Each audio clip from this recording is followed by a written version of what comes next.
Un jour, un homme a partagé avec son fils une conversation qui allait les marquer à jamais.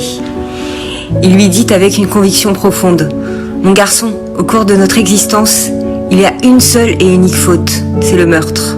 Éloigne-toi de cela. » Le fils, abasourdi par les mots, observa son père avec un regard interrogateur. Il semblait lui dire : « Mon père, as-tu réellement des doutes sur les valeurs que tu m'as transmises ? Penses-tu sérieusement que je pourrais commettre un acte aussi terrible que de tuer un être humain ?» Le père, amusé par la réaction de son fils, laissa échapper un sourire avant de poursuivre avec sagesse : « Ne sois pas si étonné, mon fils. Permets-moi de t'éclairer. » Il expliqua alors que tuer ne se limitait pas au meurtre physique.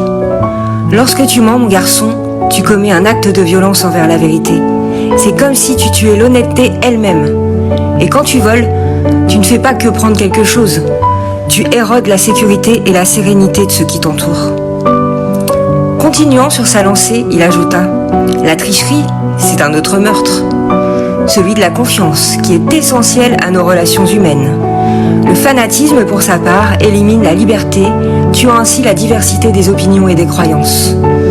Chaque fois que tu utilises des mots durs ou vulgaires, sache que tu tues des sentiments, érode le respect et détruis l'estime mutuelle. » Le père aborda également les conséquences de la corruption, soulignant que cela tue l'honneur collectif d'une société. Et que dire de la débauche et de l'obscénité ? Elles anéantissent la pudeur et la chasteté, valeurs qui devraient être chéries. Le faux témoignage est lui aussi un assassinat de la vérité, tout comme l'injustice et la tyrannie qui s'attaquent à la dignité humaine. Ainsi, chaque défaut moral, chaque transgression des principes et des valeurs équivalait à un crime, et pourtant souvent très peu considéré. Il s'agit au fond d'un meurtre dans un sens plus large, expliqua le père. En conclusion, il pressa son fils de rester éloigné non seulement du meurtre physique, mais aussi de toutes ces actions qui peuvent nuire à autrui. Réfléchis à cela, mon fils, et, cherchant le chemin de la moralité et de la bienveillance, tu trouveras le bonheur.